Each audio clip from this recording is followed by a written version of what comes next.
Dongeng Bahasa Indonesia. Menemukan cinta lagi.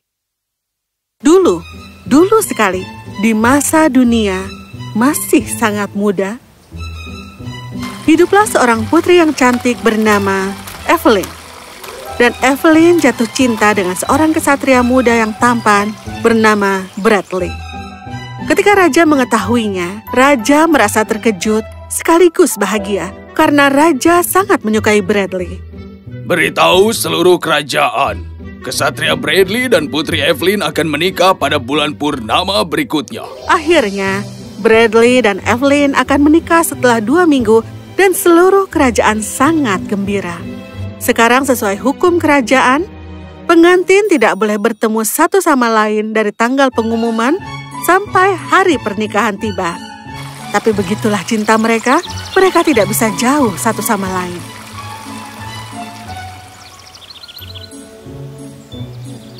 Oh, Bradley, kesatria berbaju jirahku. Setiap hari berlalu tanpa memegang tanganmu, membuat hatiku menjadi lemah.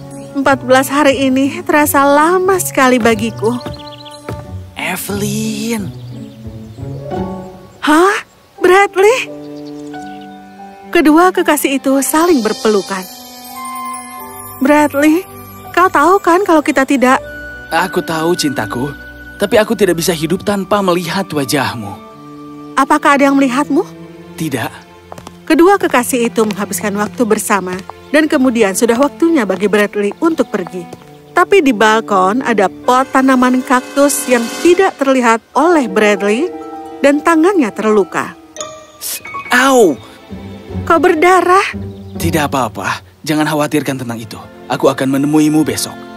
Dan kemudian kesatria itu pergi. Evelyn memindahkan pot tanaman kaktus itu ke belakang tanaman yang lainnya. 13 hari berlalu, dan kekasih itu bertemu setiap malam secara diam-diam. Ini hanya tinggal 1 hari lagi, dan kau akan menjadi milikku selamanya. Tapi takdir telah menulis sesuatu yang lain. Pada hari ke-14, Evelyn duduk di kereta kerajaan untuk pergi ke sungai untuk prosesi mandi yang dilakukan setiap pengantin wanita di kerajaan pada malam pernikahan mereka. Namun di tengah perjalanan, sebuah roda kereta keluar dari porosnya. Dan gerbong itu roboh. Tidak! Putriku! Putri Evelyn mengalami luka yang cukup parah. Seluruh kerajaan menjadi sunyi saat mengetahui bahwa pestanya menguap.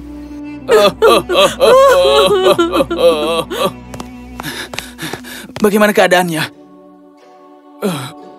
Para dokter merawatnya, tetapi mereka mengatakan bahwa kemungkinan dia akan melihat hari esok sangat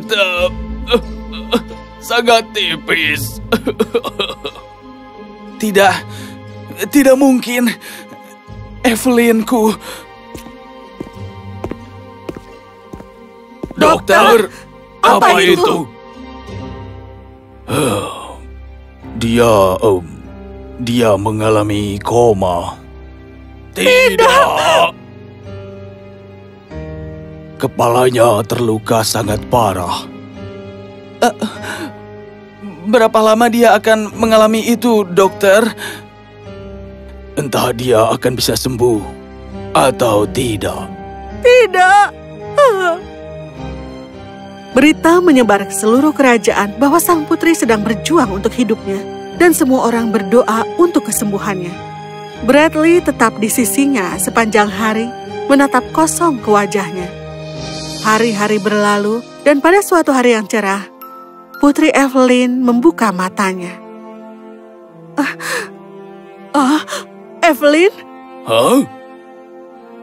Ibu? Ayah? Oh, anakku. Penjaga, panggil dokter.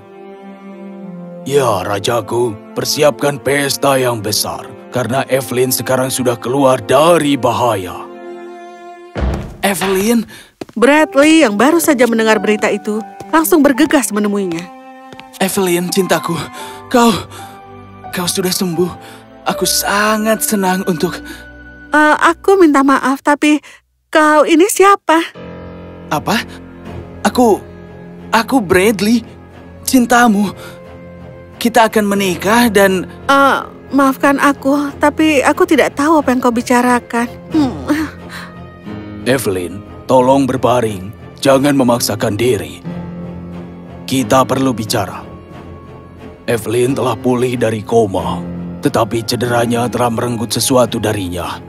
Ingatannya baru-baru ini. Apa? Apa maksudmu? Ini disebut amnesia retrograde. Dia tidak bisa ingat sebagian dari masa lalunya. Itulah mengapa dia mengingat orang tuanya, bahasa yang dia gunakan, dan keterampilan motoriknya masih utuh. Tetapi beberapa tahun terakhir telah dihapus dari pikirannya. Apakah dia tidak akan mendapatkan ingatan itu kembali? Peluangnya sangat kecil. Ini akan membutuhkan keajaiban. Aku menyarankan kalian untuk tidak menekannya. Semakin bahagia dia, semakin cepat kepalanya akan sembuh. Buat dia bahagia dan doakan sesuatu yang memicu pemulihan pikiran masa lalunya. Bradley mendapati dirinya berada di antara emosi-emosi yang saling bertentangan. Dia senang, tapi juga kaget. Bradley, aku hanya bisa merasakan apa yang kau rasakan. Tapi kau mendengar dokter, kita semua ingin dia pulih. Ambil cuti sebulan, pergi jalan-jalan, kembalilah dan semoga dia akan sembuh sepenuhnya saat kau di sini. Dengan air mata membasahi matanya, Bradley mengangguk. Prioritasnya juga adalah kesehatan Evelyn. Tolong jaga dia. Aku akan kembali setelah 1 bulan. Kesatria muda itu menarik napas dalam-dalam dan melawan emosinya, meninggalkan istana. Hari-hari berlalu dan Putri Evelyn mulai pulih. Suatu hari, pangeran dari kerajaan tetangga, Pangeran Louis, datang mengunjungi mereka atas arahan ayahnya. Yang mulia, ayahku mengirimkan salam agar Putri Evelyn segera sembuh. Aku sangat berterima kasih, Louis. Putriku ada di sini. Evelyn, temui Pangeran Louis dari Kerajaan Bolta. Hai Putri, kecantikanmu sungguh nyata. Terima kasih, Pangeran Louis. Putriku, bisakah kau mengajak Pangeran Louis berkeliling? Ini adalah pertama kalinya dia datang ke kerajaan kita. Tentu saja, Ayah. Di hari-hari berikutnya, Evelyn dan Louis memiliki ikatan yang kuat. Pangeran jatuh cinta pada sang putri. Evelyn juga mulai merasakan jantungnya berdetak kencang saat berada dengan Louis.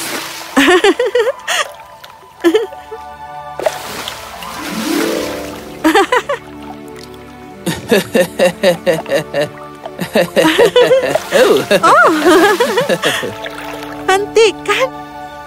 Aku belum pernah melihatnya begitu bahagia sejak kejadian itu. Benar, sayang. Aku hanya berharap bahwa takdir waktunya tidak. Aku tidak akan membiarkan itu terjadi. Aku telah meminta Louis untuk tinggal di sini lebih lama, dan dia setuju. Sementara Evelyn dan Louis semakin dekat satu sama lain dari hari ke hari, Bradley, tanpa sepengetahuan perkembangan di istana, bersiap untuk kembali ke kerajaan. Sebulan tanpamu. Sebulan penuh. Dan kita tidak bisa tinggal tanpa bertemu satu sama lain selama sehari. Betapa kejamnya hidup yang membuat kita berlutut di depan jalurnya. Tapi aku datang sekarang, sayangku. Bradley masuk ke kerajaan dan langsung pergi ke istana. Tapi yang menunggunya adalah sesuatu yang tidak dia persiapkan sebelumnya.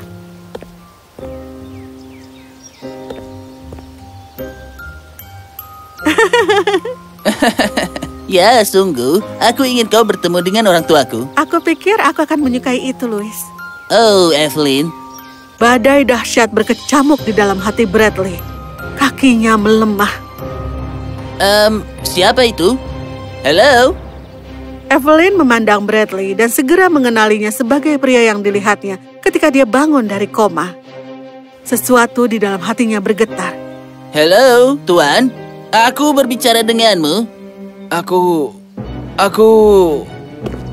Oh, dia adalah seseorang yang aku panggil untuk suatu pekerjaan. Pasti dia tersesat di sini. Ayo, anak muda, mari kita bahas tentang pekerjaannya. Ayo. Evelyn melihat Bradley pergi bersama ayahnya. Dan tiba-tiba, perasaan sedih yang aneh menyelimuti dirinya. Hei, kau tidak apa-apa? Iya, aku baik-baik saja. Aku minta maaf, Bradley. Ingatannya belum kembali. Tapi dia bahagia dengan Pangeran Louis. Dan aku tidak bisa mengambil kebahagiaan itu darinya lagi. Apa yang harus aku lakukan? Tinggalkan kerajaan. Bendahara akan memberimu banyak uang. Tinggal di tempat lain dan temukan seseorang untuk dirimu. Tapi Kau tidak ingin melihatnya bahagia? Bradley tidak menjawab. Tentu saja dia ingin melihatnya bahagia. Sementara itu, Evelyn yang kembali ke kamarnya dengan perasaan sangat emosional tanpa mengetahui alasannya. Dia berdiri di balkonnya dan melihat Bradley pergi. Tiba-tiba dia melihat tanaman kaktus. Apa ini warna merah? Evelyn mengambil pot itu dan melihat noda darahnya. Matanya membelalak. Seolah-olah debu tebal yang menyelimuti pikirannya tiba-tiba dibersihkan. Dalam sekejap, masa lalunya kembali padanya. Dia berteriak tidak percaya. Tidak! Raja, Ratu, dan Louis berlari ke kamarnya. Ada apa, Evelyn? Aku ingat semuanya, Ayah. Kemana Bradley pergi, Ayah? Kemana dia pergi? Raja menceritakan semuanya, dan Evelyn langsung lari keluar dari ruangan itu. Ayolah, Bradley! Hah? Evelyn? Bradley! Evelyn! Oh, Bradley, aku sudah bisa ingat semuanya sekarang. Sayangku, Apa? tolong jangan pergi. Aku tidak akan bisa hidup tanpamu. Tidak akan.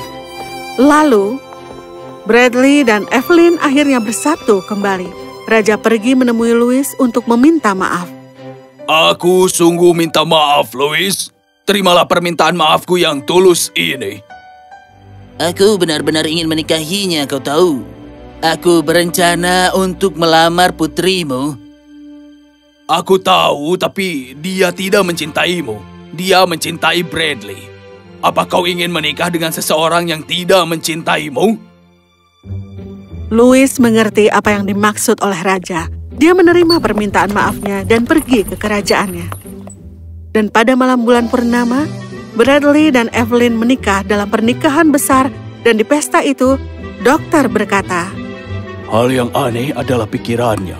Kami pikir hati bertanggung jawab atas cinta, tapi tidak. Itu semua adalah perbuatan pikiran. Hati tidak membawa keburukan.